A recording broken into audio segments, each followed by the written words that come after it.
इस कहानी की लेखिका है सोनिया सैनी। पिछले 4 साल में ये तीसरा ट्रांसफर था। पापा के साथ हम 4 भाई बहन और माँ भी बार बार इस तरह सामान लेकर यहाँ से वहाँ भागते परेशान हो चुके थे। सबसे ज्यादा दिक्कत आती थी बार बार स्कूल बदलने में। नया माहौल, नए लोग। जब तक हम थोड़ा संतुलित हो पाते, पापा एक नई जगह जाने का आदेश सुना देते। इस बार पापा का तबादला शहर से दूर एक छोटी सी पहाड़ी पर बसे गांव में हुआ था। हम चारों का मुंह लटका हुआ था। एक तो गांव, वो भी इतना पिछड़ा हुआ, ना ढंग का स्कूल होगा ना रहने की जगह। ऊपर से हमारे बड़े परिवार का छोटे मोटे मकान में गुजारा भी नहीं था। पापा ने बताया कि रहने के लिए डाक विभाग की ओर से एक पुराना बंगला तैयार कर दिया गया है, कोई दिक्कत नहीं आएगी। भारी मन से हमने अपना शहर वाला मकान छोड़ा और पहाड़ी के लिए निकल पड़े। हम 4 भाई बहनों में सबसे बड़ा मैं, रवि, फिर मुझसे छोटा सचिन, फिर हमारी 2 छोटी बहनें, एक विनी जो 14 साल की थी और सबसे छोटी सोनी थी। विनी चारों भाई बहनों में सबसे ज्यादा चंचल और खिलंदा स्वभाव की थी। हर समय हंसना, मुस्कुराना, खेलना, कूदना, सबको परेशान करना, यही उसकी दिनचर्या थी। हम नए बंगले में पहुंच चुके थे। बंगला हमारे अंदाजे से कहीं गुना बड़ा था। बंगले का एक भाग हमारे रहने के लिए साफ किया गया था। बाकी लगभग आधे भाग में कहीं ताले जड़े थे तो कहीं भयंकर टूट फूट मची थी। कहीं कहीं दरवाजे पर सांकल लगाकर छोड़ा गया था। हम बंगले को घूम घूम कर देख ही रहे थे कि एक बूढ़ी महिला लाठी टिकाते आ गई। उन्होंने बताया कि उनके पुरखे भी इसी हवेली की देखरेख करते थे। वो अपने माता पिता की इकलौती संतान थी।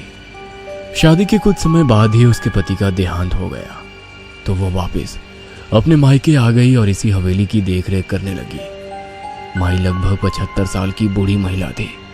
हमारे परिवार को देखकर उन्होंने मेरी दोनों छोटी चुलबुली बहनों के सर पर प्रेम से हाथ फेर कर कहा, अल्लाह हाफिज। आप मुस्लिम हैं? माँ ने कुछ अजीब से भाव चेहरे पर लाकर कहा, जी मैडम, एक बात का ख्याल रखिएगा, बच्चियां बंगले के दूसरे हिस्से में ना जाने पाए। बच्चियों से मतलब क्या है आपका? मेरा मतलब बच्चे या बड़े कोई भी बंगले के दूसरे भाग में ना जाने पाए। जितना हिस्सा साफ किया है उतना ही भाग इस्तेमाल में लाए, समझे? लेकिन क्यों? ऐसा क्या है वहाँ? कुछ नहीं, बस बरसों से खाली पड़ा है और अधिकतर हिस्सा टूटा फूटा है। कोई दुर्घटना ना हो जाए इसीलिए एहतियातन कह दिया बस। बाकी जैसा आप लोगों की मर्जी। वो अपनी लाठी टेक कर जाने लगी। आप इस बंगले में नहीं रहती हैं? माँ ने हैरानी से पूछा। नहीं, मैं तो पास ही में बनी छोटी सी बस्ती में रहती हूँ। यहाँ से ज्यादा दूर नहीं है। अगर कभी कोई जरूरत हो तो बुला लीजिएगा। हम लोग घूम घूम कर पूरे घर का मुआयना करने लगे। पापा और माँ घर का सामान सही करने में व्यस्त हो गए। इतनी बड़ी हवेली में तकरीबन 20 कमरे थे, जिसमें से लगभग 10 कमरे बंद थे, यह जर्जर हालत में थे। बाकी के 10 कमरों में से 4 तो हमने अपने लिए पसंद कर लिए थे। बाकी बचे कमरों में सामान लगाने के बाद भी 2 कमरे बचे ही थे। ये बचे 2 कमरे मेरी दोनों शैतान बहनों के खेलने का मैदान बन चुके थे। हमारा दाखिला गांव के ही स्कूल में करा दिया गया था। पापा को मिली सरकारी गाड़ी से हम जब तब आसपास के सुंदर दृश्य देखने निकल जाते थे। पहाड़ी इलाके बेहद खूबसूरत होते हैं। पहाड़ों में प्राकृतिक सुंदरता के अतिरिक्त एक और चीज बहुत प्रसिद्ध होती है, वो है यहाँ के काले जादू और भूत प्रेत की कहानियां। मेरे सहपाठी अक्सर मुझे यहाँ वहाँ के भूतिया किस्से सुनाकर डराते रहते थे। मैं भी घर आकर अपने छोटे भाई बहनों को डराने के उद्देश्य से वो कहानियां और भी मिर्च मसाला लगाकर सुनाता। जब वो तीनों अक्सर डर से रोने लगते तो मुझे अपनी जीत का एहसास होता और मेरे चेहरे पर मुस्कान खिल जाती। हमें यहाँ आए अभी कुछ ही दिन हुए थे। मैं छोटे भाई सचिन के साथ क्रिकेट खेल रहा था। मुझसे तीनों बच्चों का ख्याल रखने का बोलकर माँ काम निपटाकर निश्चिंत होकर सोने चली गई थी।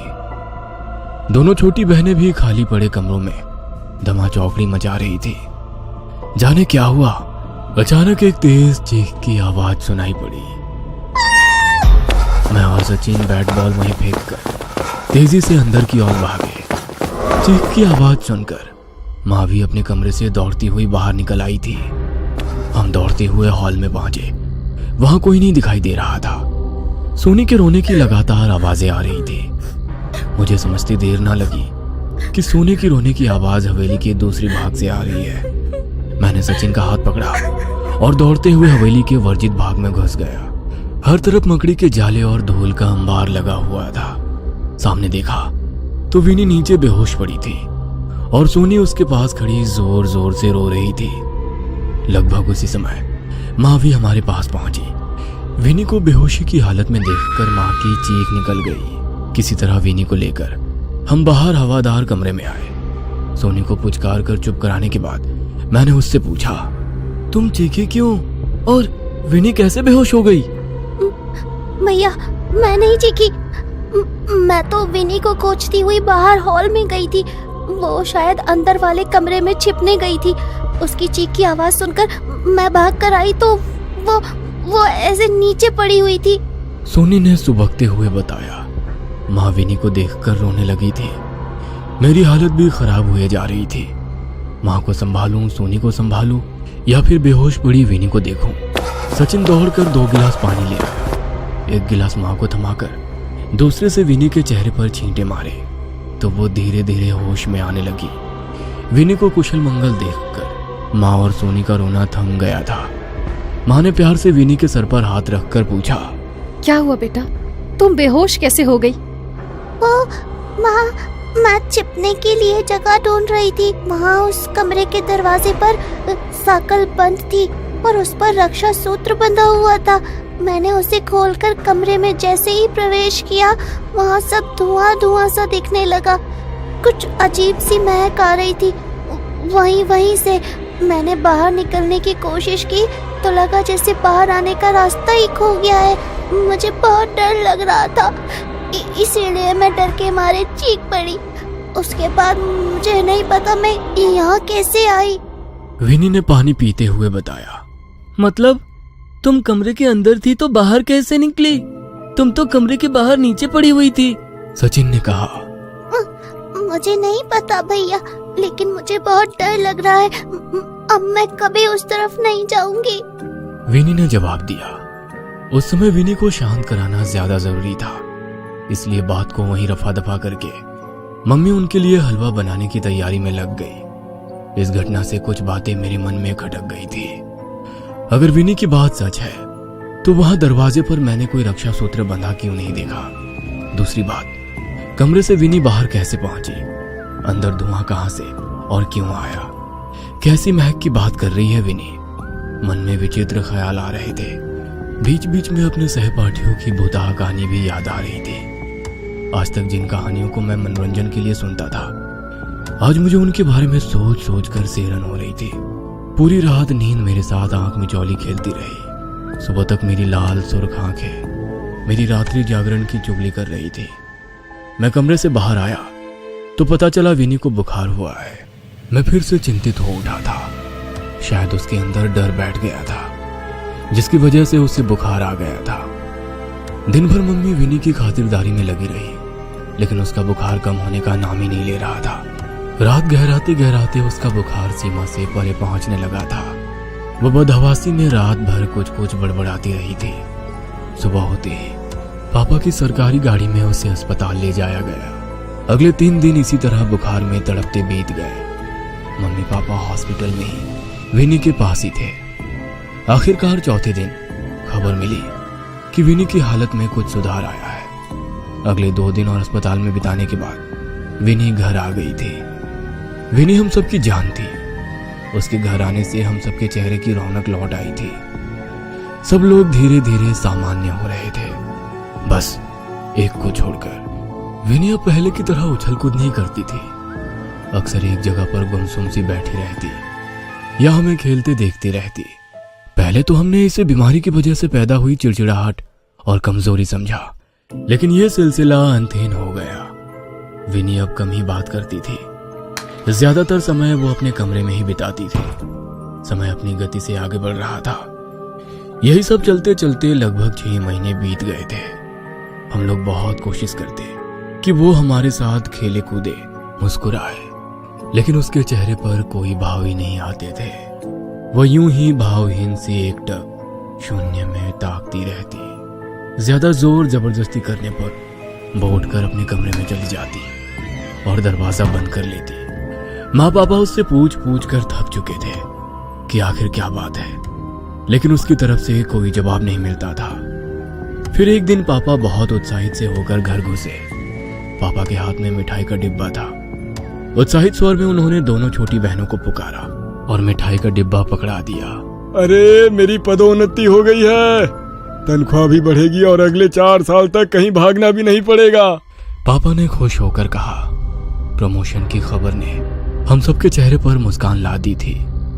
पापा विनी को मिठाई खिलाने लगे तो विनी पापा का हाथ झटक कर अंदर भाग गई। पापा के प्रमोशन होने के बाद अब घर में पैसों की कोई दिक्कत नहीं थी। नई पोस्ट पर पापा की अच्छी खासी ऊपरी कमाई होने लगी। घर का माहौल बदलने लगा था।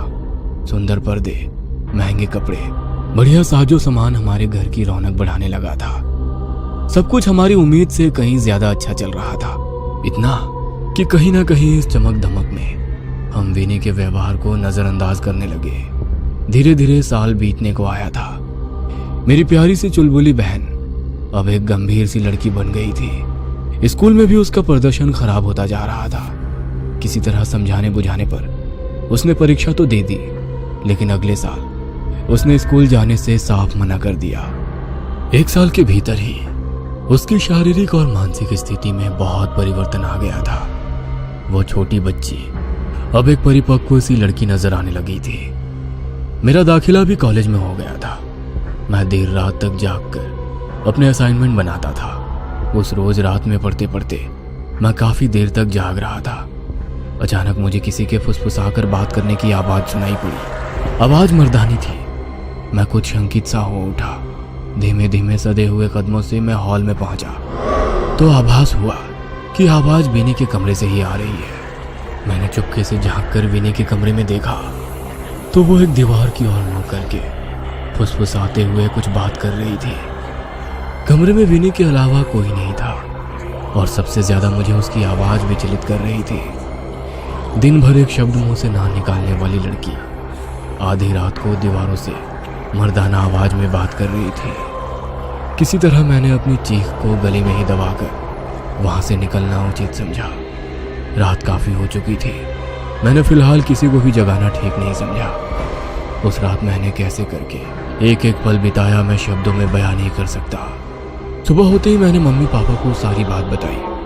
माँ किसी अनहोनी की आशंका से कांप उठी थी। माँ और पापा चुपचाप किसी तांत्रिक या ओझा की खोज करने लगे।